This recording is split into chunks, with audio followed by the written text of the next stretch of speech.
it's kind of funny to me that Biden is doing a speech on democracy. I hate to tell everybody, we don't actually have a democracy. We haven't had a democracy in a long time. Number one, you can't really say you have a democracy when the actual winner of elections that got the most votes does not win the election. So you can't really call yourself a democracy. You can't call yourself a democracy when you have this convoluted electoral college system. You can't call yourself a democracy when primary elections are rigged, because the Democrats do rig elections just on the primary side against progressives like Bernie Sanders. You can't really call yourself a representative democracy when you have studies that came out in 2014, for example. There was a Princeton study that came out that literally 50 to 60% of the time, the legislation that is passed is the will of the donors and the elite, and only 4 to 5% of the time, the popular will of the people. So policies that have overwhelmingly popular support of the people pass 4 or 5% of the time. That Princeton study in 2014 said the U.S. was an oligarchy. So a lot of people kind of wax poetic. A lot of people kind of like wax poetic that democracy is a threat and all these things. There is a rise in violent political violence. There is a rise in, to me, fascism and fascist thinking under the guise of nationalism and Christian nationalism, as Marjorie Taylor Greene says. That's fascism. There is a rise in violent conspiracy movements. But to say it's a threat to democracy, you would have to actually understand what democracy really means. But putting that aside for a second, let's hear some of what Biden had to say. Equality and democracy are under assault. We do ourselves no favor to pretend otherwise. So tonight, I've come to this place where it all began to speak as plainly as I can to the nation about the threats we face, about the power we have in our own hands to meet these threats. Too much of what's happening in our country today is not normal. Donald Trump and the MAGA Republicans represent an extremism that threatens the very foundations of our republic. Not every Republican, not even the majority of Republicans are MAGA Republicans. Not every Republican embraces their extreme ideology. I know, because I've been able to work with these mainstream Republicans. But there's no question that the Republican Party today is dominated, driven, and intimidated by Donald Trump and the MAGA Republicans. And they're working right now, as I speak, in state after state, to give power to decide elections in America to partisans and cronies, empowering election deniers to undermine democracy itself. They tried everything last time to nullify the votes of 81 million people. This time, they're determined to succeed in thwarting the will of the people. We are not powerless in the face of these threats. We are not bystanders in this ongoing attack on democracy. This is a nation that respects free and fair elections. We honor the will of the people. We do not deny it. Blind loyalty to a single leader and a willingness to engage in political violence is fatal to democracy. So I want to say this plain and simple. There is no place for political violence in America, period. None, ever. I believe in the give and take of politics, in disagreement and debate and dissent. We're a big, complicated country. But democracy endures only if we, the people, respect the guardrails of the republic. Only if we, the people, accept the results of free and fair elections. You know, that all sounds wonderful, doesn't it? He even had, the Marines behind him as a political prop, which I think is a little distasteful. That all sounds wonderful. And I agree with President Biden on several parts of that. There is no place for political violence. And to be clear, I don't even think Republicans are really even subtly calling for violence anymore. I mean, Trump has openly said, wink, wink, there will be a lot of angry people if he's indicted. And a lot of his supporters on television have talked about, you know, the FBI, if Merrick Garland indicts him, you know, this is not going to be good. This is not going to be pretty. Be a lot of angry people. And we've already seen, you know, the Trump supporter who attacked FBI officials in Cincinnati shooting at them. There was a standoff for several hours before that shooter was killed. Obviously, a Pennsylvania man was arrested for threatening to slaughter FBI agents. You had Trump supporters that encircled the FBI office in Arizona. Threats of political violence are exploding all over the internet in 4chan and the Donald, which is a popular Trump blog, and Daily Stormer, which is a neo-Nazi site. I mean, this country is a powder keg, and I don't care if you're neoliberal, progressive, conservative, libertarian, whatever. I mean, throughout history, yes, obviously violent coups have happened, this and that, but to me, we have to win based on mass organizing. We have to win through attacking them with our ideas, with our organizing, with our energy, and with our spirit, not with violence. So that I agree with him on. But pretty much everything else is all marketing and fancy slogans. When in reality, we don't have a democracy. I mean, this is the study I was talking about. Study, U.S. is an oligarchy, not a democracy. From Princeton. The U.S. is dominated by rich and powerful elite. So concludes a recent study by Princeton University. This is not news, you say, perhaps, but the two professors have conducted exhaustive research to try to present data-driven support for this conclusion. Here's how they explain it. Multivariate analysis indicates that economic elites and organized groups representing business interests has substantial independent impacts on U.S. government policy, while average citizens and mass-based interest groups have little or no independent influence. In English, the wealthy few move policy while the average American has little power. The two professors came to this conclusion after reviewing answers to 1,779 survey questions asked between 1981 and 2002 on public policy issues. They broke the responses down by income level and then determined how often certain income levels and organized interest groups saw their policy preferences enacted. Quote, a proposed policy change with low support among economically elite Americans, 1 out of 5 in favor, is adopted only about 18% of the time, they write, while a proposed change with high support, 4 out of 5 in favor, is adopted about 45% of the time.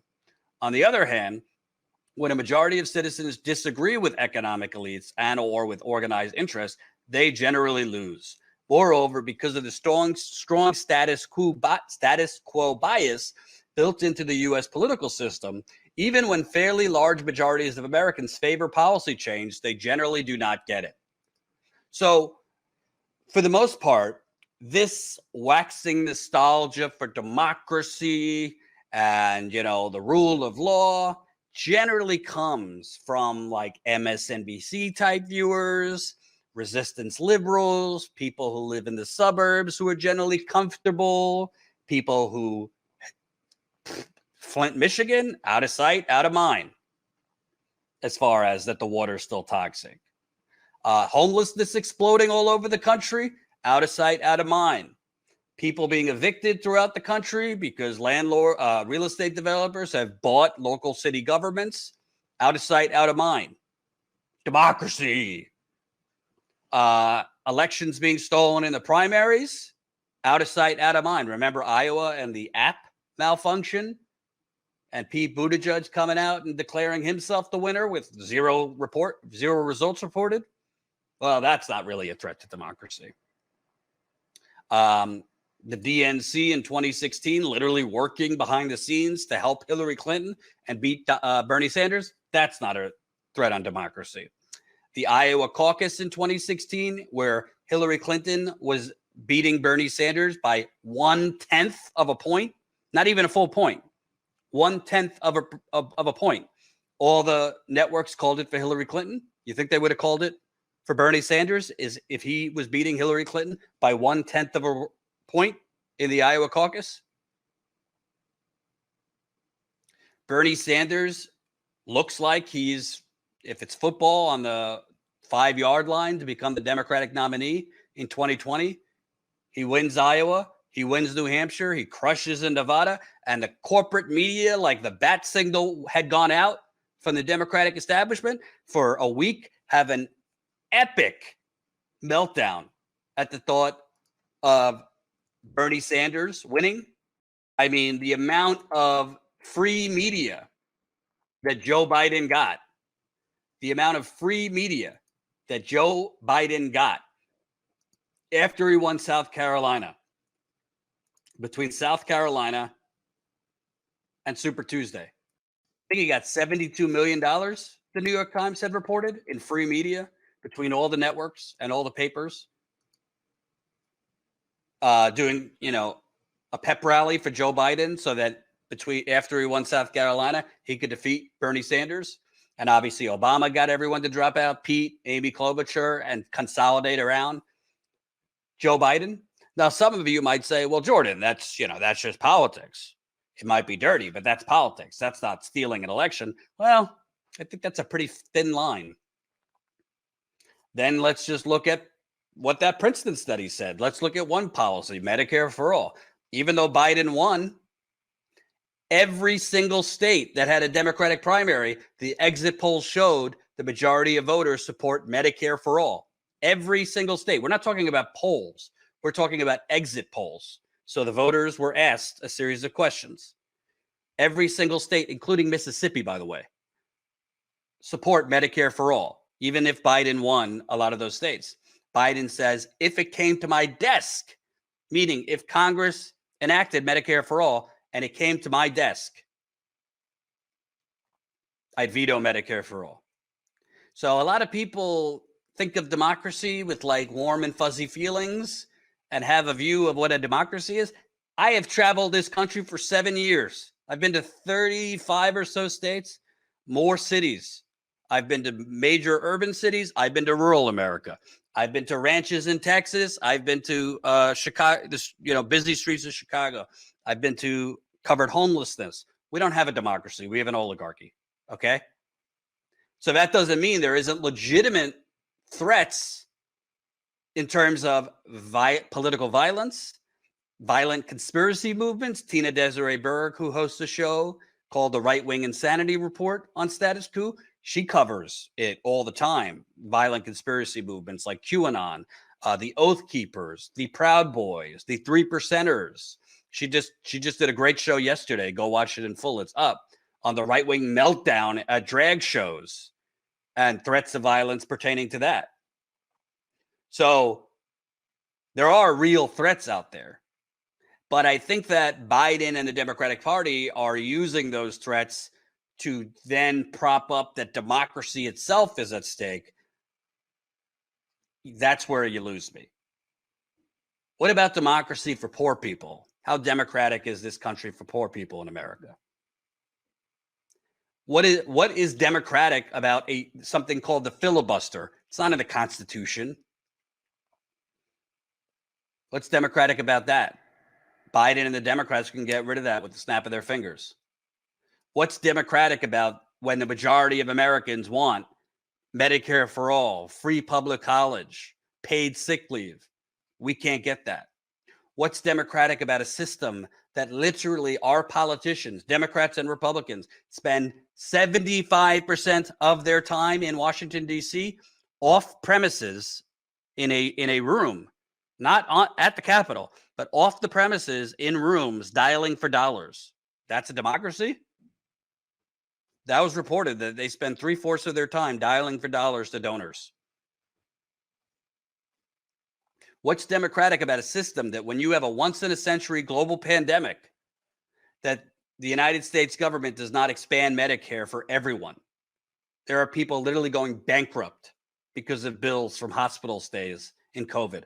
What's democratic about a system where the United States funded the research for Moderna and Pfizer to come up with these vaccines, yet the United States literally allowed Moderna and Pfizer to not share the vaccine formulas with countries around the world? COVID would have significantly been reduced if we had vaccinated quickly the third world. That's where these variants are spreading. But Biden, because Big Pharma owns the Democratic Party and the Republican Party, would not take the vaccine patent that we funded from Moderna and Pfizer and share it with the rest of the world. There are third world countries literally with factories standing there ready to mass manufacture these vaccines that don't have the formula. They've literally tried to come up with the formula, figure it out, because we won't share it. So please spare me that democracy is under threat. Now, obviously, January 6th, Trump's continued efforts. I mean, he's posting on Truth Social this week, reinstate me as president right now. There's proof, and I need to be reinstated. To be clear, Trump lost the election, Biden won.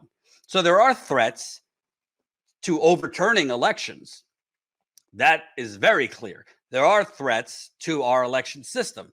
But to call our election system free and fair in the first place, I have trouble with that. Thanks for watching, and make sure to tune in to Status Coup's daily live stream Monday through Thursday at 5 o'clock Eastern Time and Fridays at 4 o'clock Eastern Time.